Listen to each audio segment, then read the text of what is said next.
But $1,500, I have promised to tell a very disturbing story about my father. And, I've been very... well, first of all, let's talk a bit, because people wonder... They always... They ask a lot about my dad. Well, they do, but sometimes they think he's the donut guy. Is April Winchell's dad the donut? Because they know your dad's famous, but they don't know exactly why, a lot of people. He's a famous ventriloquist. Yeah, he was the voice of Tigger and the Scrubbing Bubble.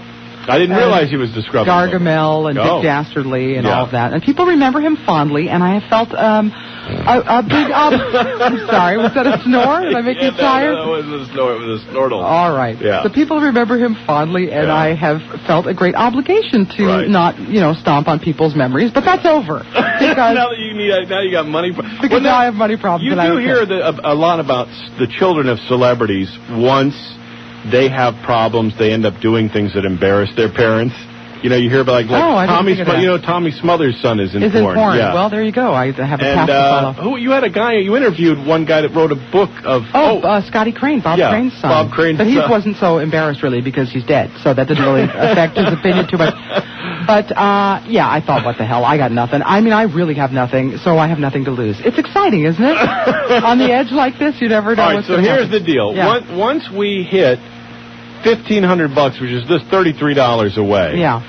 April is going to tell what kind of story about your father? Oh, I would say darkly funny and deeply disturbing. A story, by the way, that you have not told publicly before? No, never have. I don't talk about it very much, and people always, will write me email and go, "Oh, your dad's so great," and I go, yeah, and I don't, I don't really get into it. But it was, that movie Magic. The ventriloquist movie with Anthony Hopkins. A long time ago. That's like 25 years ago. Yeah, it was. My childhood was a lot like that, but without the laugh. That's how I relate to it. So, well, first of all, I got an ugly story I'm going to share a little later. Now, can we talk about your relationship with your dad? Sure. Well, what there is of it, because I can't spill too much because I'm waiting for that $33. But yes, by all means, go ahead. You have not seen your dad in 15 years? Oh, probably more like 20. Yeah. Okay. So it isn't like last week you were having Mother's Day brunch. It was. And I think when you hear some of these stories, you'll know why so much time has passed.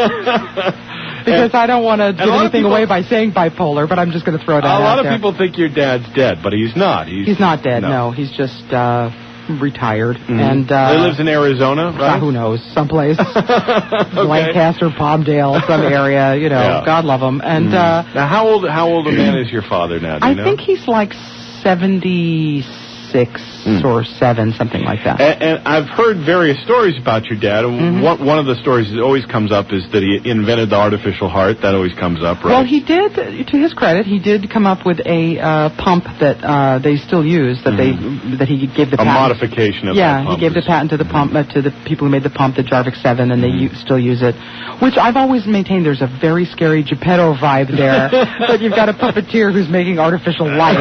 I've never felt too good about that, but so I mean, he's done some. And a lot of people think your dad's. We use the term genius loosely a lot, especially in show business. Yeah, but remember, the flip side of genius is insanity, and but I mean, he's got some problems. Do you think of your father as a genius? Or, your mother never told you stories about your father has a photographic memory? No, he does have a photo. He is a very, very intelligent man, but he's a loon. Okay. That's all I'm saying. All right, and so you have a darkly disturbing story about your father that includes you, or this just... Oh, yes. Includes me. A beautiful, warm childhood memory. This isn't like abuse or anything, is it? Oh, maybe in the broadest sense of the word you could say there was something abusive about it, but I have told this story to people, and they have been very amused. Okay. It's one of those things where you don't want to laugh, but you have to. All right. It's a terrible story. I can't believe I'm Let me do a refresh here and see if we've even hit the goal by now. Yeah, you're at $1,500.74. So you hit the goal. There you go. All right, when we come back, I'm selling out to the bare walls. The darkly disturbing story about Paul Winchell, April Winchell's father, when we come back after we check the latest news and traffic.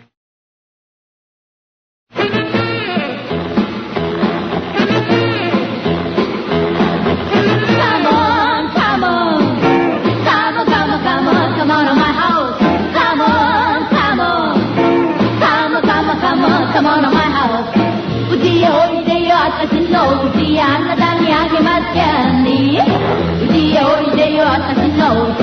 なたにあげましょう。リンゴにすももにあんずはいかな。Come on to my house, my house, come on.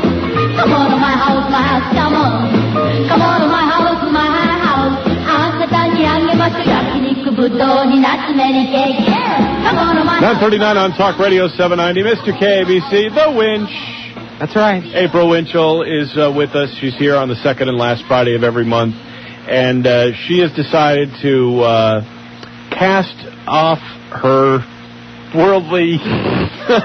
What worldly? I don't know. I don't know what you're doing. She's basically, I'm playing internet truth or dare, basically, for money. So here's what she's decided to do. April wants to raise $1 million, $1 at a time. That's right. Or more. Don't feel compelled to be restricted by that $1.33. Yeah. You can give you a little more if you want to. All right. And if people go to her website, aprilwinchell.com, you'll see a link that will take you to amazon.com where you can use your credit card to make a micro payment of $1.33 or more. I figure if every single person listening to your show right now logged on and gave me $1, I'd have $12. Yeah. So I'm hoping that sure. Well, you've already surpassed the first threshold. That's what I was hoping for. And $1,500 was the threshold. You're there now. Let me just do a quick update here. Now, my second incentive that comes at $2,500. Oh, another $1,000. Yes, I'm going to be posting really humiliating photographs of myself as a 15-year-old drama geek in a community theater production. Okay. These are so horrible. What was the production? Do you remember? It was a children's theater production, so I'm in a variety of amusing characters. I believe I'm even in mime makeup in one of the pictures. Oh, yeah. And I couldn't be prouder. Yeah. Now, were you chubby as a kid?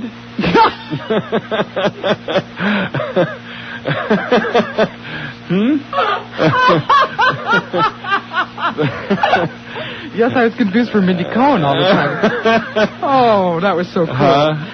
It started early. I had some problems. Yeah, it was...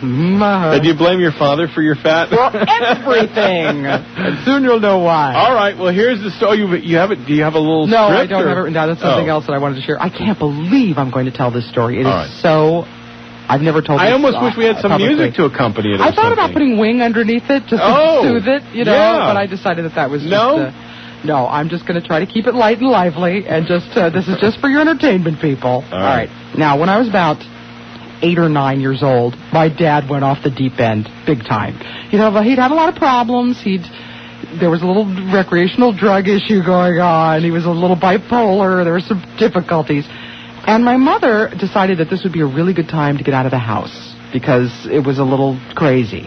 But she left me there, which was the problem. And so she went, but in her defense, she didn't really know how bad it had gotten. But she went to Mammoth to go see my sister sing. My sister was in a band, and she watched her perform. And I was so used to my dad's craziness that I didn't take him seriously at all. Now, I was like 8 or 9, so you can imagine how long this had been going on, that I was this jaded, old person by this age that I knew, when he was full of crap, basically. So he said to me, he said, we're gonna go shopping. And I was like, all right, fine. I was in my room listening to, Shelley Berman records, which was my pastime at that time. And we went shopping, went to a store called Akron. I don't know if you remember Akron or not. Do you remember? It was like a mini Target kind of. Yeah, right. On Ventura Boulevard, like a Tampa? Like Van Owen or something, or Van Alden or something like that. Oh, maybe it was. Yeah. There's the entrance to the freeway. To the freeway right there, right? Like Van Alden or something. And he bought, I can't believe I'm telling this story. He bought like 12 or 13 pots of chrysanthemums, which are my mother's favorite flower. So we come back home, and he goes and smokes whatever he smokes, and I went to my room, and I was listening to my records. And about 8 o'clock or so, he called me on the intercom. We had a huge house. And he called me on the intercom, and he said, April, would you come into the living room, please? And I was like, oh, God, here we go. All right. So I went into the living room. And my father has my father's put all these chrysanthemums out in front of the fireplace and lit the fireplace. And there are the yurtzeit candles everywhere, which are the Jewish mourning candles, right? And he said, there was a phone call. Now, I knew there was no phone call because I'd been home. I hadn't heard the phone ring.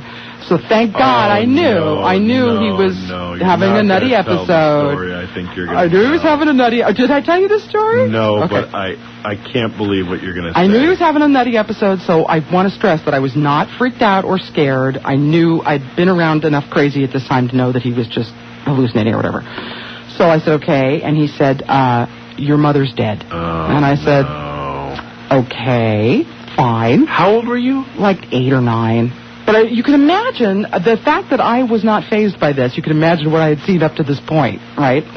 So he said, and you're not laughing, which makes me sad because it's so funny. And so he said, yes, she was killed in a car accident. And I was like, he says, it's going to be hard. It's going to be... Oh, God. I just look like I'm taking my spleen out right now. He said, it's going to be hard, and we're going to have a tough time of it. And I was like, He didn't do it as Tigger by chance. No, he didn't. He didn't do this in the voice. Don't think the punchline's not coming. Oh, God. And I said, okay. And he says, and we're Did going he to miss her? expect you to be freaked out by this? I don't and he was looking for a reaction? Or was he just so completely out of his mind that it didn't matter what I don't know if he was? even knew that I was there. Do you know what I mean? I don't think he was trying to scare me or anything. He was just in his own world. So, or maybe in an Upjohn kind of world, I should say, because I think there were some pharmaceuticals involved. So he said, so we're going to miss her a lot. I know I miss her. And I was like, And he said, in fact, I miss her so much that I'm wearing her underwear. Oh, my God. Are you sure that you have this memory? Laughing in here. You were 8 years old. Are you sure this happened, or this green and blue flowered bikinis? How could I make that up? Wait, he showed you? Oh yes, he showed me the underwear, and I said, okay, well, I'm going to go back to my room and listen to Shelley Bourbon records. And he said, okay, that's great. And I went back to my room and I listened to records and I went to bed. The end. If that's not worth $1,500, that I've just destroyed your memories of your childhood icon. Come on, you got to give me props for that. Oh my God! I'm schwitzing a little bit telling that story. Disturbing. Isn't that awful? That's and awful. yet so awful. And you're funny. Sure that this happened. You're positive this happened. Yeah, you know, some things you don't forget. That's an imprint. How about that? And if you like this comedy, ladies and gentlemen, there's a lot more coming with your pledge. Yeah, how about that? Who else would you go on the radio and bare their soul like about that? Their father, Look at you, phones lighting up. These people like, oh my God. No, has someone taken their money back? I'm just checking to see if there's been a refund. On many levels, that story is deeply disturbing. Do you love that? Yeah, And that's the guy you watched with the puppets, and you went, gee, I wish he was my dad. Oh, my God. Yeah. Isn't that a beautiful story? That is. Yeah. So your dad doesn't seem so bad, does he? You know, when you're mad at him because he wouldn't help you with the Pine Box Derby, or he wouldn't put the bike together. Every time, my dad's having fake funerals and showing me his underpants. My mother's underpants. My mother's underpants. Yeah. So put that in perspective for a minute. 9:47 on Talk Radio 790. Oh, I'm exhausted. Mr. KBC, April Winchell is here.